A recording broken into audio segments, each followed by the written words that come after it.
Hey everyone, this is S.M. Pratt, and with all the fear and talk of a recession, I thought it'd be a good idea to do a little reassurance video. Today I want to talk about what drives all markets, not just collectibles, why you go to work every day, why you go to school, why you work out, no matter what it is.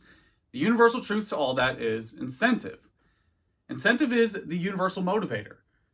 The economic models where you create competition that provides an incentive, usually some type of innovation stems from that. It's true for everything. No matter if you're here right now in 2020 with all the boomers and zoomers, in the 1900s, 1800s, everything is driven by incentive. It's a fundamental human process.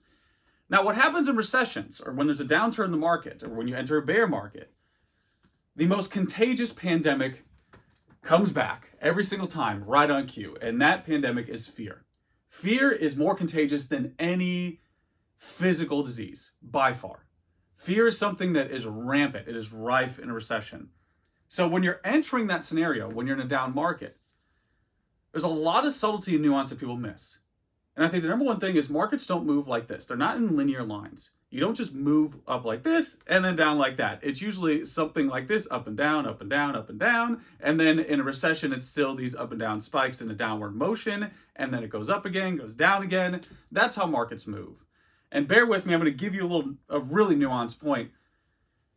We experience mini recessions all the time. You experience mini dips all the time for whatever reason. It might be a short-term dip. This is why knowledge is power. You have to understand the circumstances. Why is the market moving this way? Whether it's in collectibles, whether it's in stocks, there's always variables at play. So if we go back to like 2017, the hot trend was, buy product, rip it and flip it, open it up, send a PSA, flip all that, rinse and repeat, because that was a very affordable and easy maneuver. Where today, that's much more difficult. And if you look back, a lot of those cards that sat, like PSA 9 WotC Hollows at like $30, they were at a great value because there were a lot of them on the market. So this idea of a mini recession or a downturn, there was a bit of a dip there. That's because of the variables at play. So that's basically a microcosm of a recession. A recession is a large change of circumstance. And I think a lot of people forget that. All recession is, or all bear market is, or bull market, is just a change in macro circumstance. So when you look at something like collectibles, what motivates people to buy collectibles? That mixture of emotional incentive, that a mixture of perhaps market incentive, and there's always, a range between that. Some are polarized, some are 100% super big brain investors, some are people who just want to tuck their cards in every night with them. There's a huge range, there's a huge variety. And again, a microcosm of markets at large.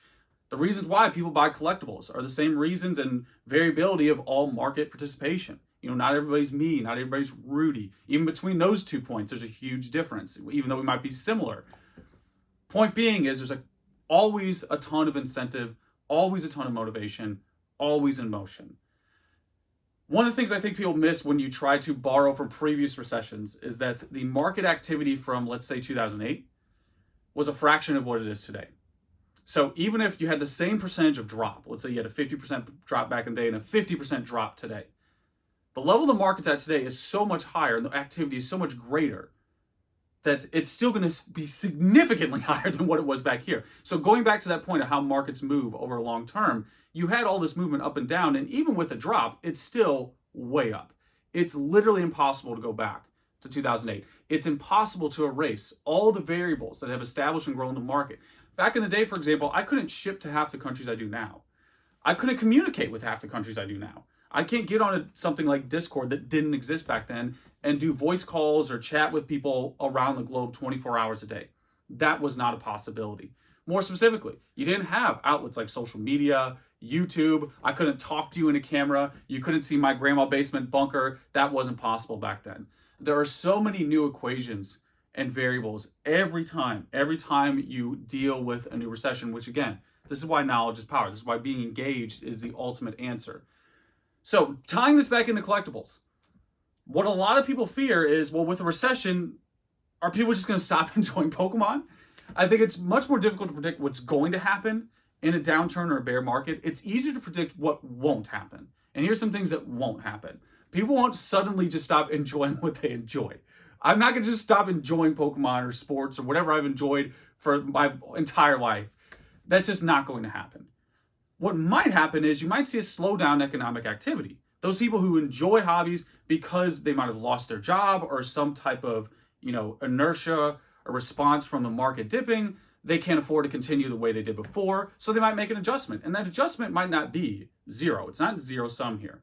It might be, okay, maybe I was spending $1,000 a month, might have to dial that down to 500 or whatever the numbers are. Maybe I was spending 100 a month, might have to dial it down to 50. Again, the market is so vast, so large, it's comprised of so many individuals in so many different sectors, so many different places. That's why this all works. That's why it all sustains. Again, because that incentive of that diversity, that competition is what drives everything. So when the circumstances change in recession for collectibles, people won't suddenly just stop liking T17. That T17 is not going to be easier to grade in a recession. It's still going to be inherently very difficult to grade. Our University Magikarp over here is not suddenly going to be much more common. It might have a couple more copies that hit the market because, again, that dynamic of market incentive might put some on the market, but because of this dip or this bear economy. But the number one thing people always miss, there's always someone with assets looking to buy to value. Always. The amount of capital I have today, if there is a recession, is, going back to 2008. I think a lot of people romanticize 2008 as, oh my God, you were so lucky to be first to market. You buy everything cheap. The ratio of capital that I have today and what I could spend, even with the increased price, is so much greater than what it was back then, at least for me. And I think that's similar for a lot of people. If you go to like Rudy, I think Rudy can spend much more today than he could back in 2008. So again, therefore, you have people with assets ready to buy all the time. Sticking to the 2008 analogy, this is a good data point. When Lehman Brothers was looking at bankruptcy, they called Warren Buffett to bail him out. He went over everything. I remember I saw some interview with him. He has a flip phone. One of the wealthiest people ever who has a flip phone. And he couldn't read like the facts because he's a legitimate boomer. But the ultimate takeaway here is Lehman Brothers had like 19 billion in revenue in 2007. I mean, this is the highest of high end here. And it is the same exact process. So when you take that down to Pokemon, this type of stuff is going to happen all the time. You're going to have plenty of people waiting to buy that opportunity. Warren Buffett and Berkshire, they have, I think it's over $50 billion in cash looking for opportunity. They always say, we're looking for opportunity if it's out there. Usually acquisitions or something like that, because that's what they do at that level. Where with Pokemon, the lower tier, it's going to be collection purchases. So another data point, specifically for cards, DA Card World last year spent $39 million on collection purchases alone. And I think a lot of this data is hidden. Again, knowledge is power. A lot of this data is hidden and people just don't understand this process happens all the time. So in a bull market, that might be 39 million. In a bear market, that might be 20 million or 15 million. But it's still happening is the most important aspect. Because why pawn shops thrive, why businesses like this thrive, why maybe someone like me or Rudy will potentially thrive is because when you have assets ready, when you have that capital ready for that opportunity, you're simply buying at a value. Because those universal incentives remain. Even though the circumstances change in a recession, these external circumstances change, those core incentives are still there. The people who grew up Pokemon, those feelings and experiences won't just disappear because there's a recession. They're still going to remain.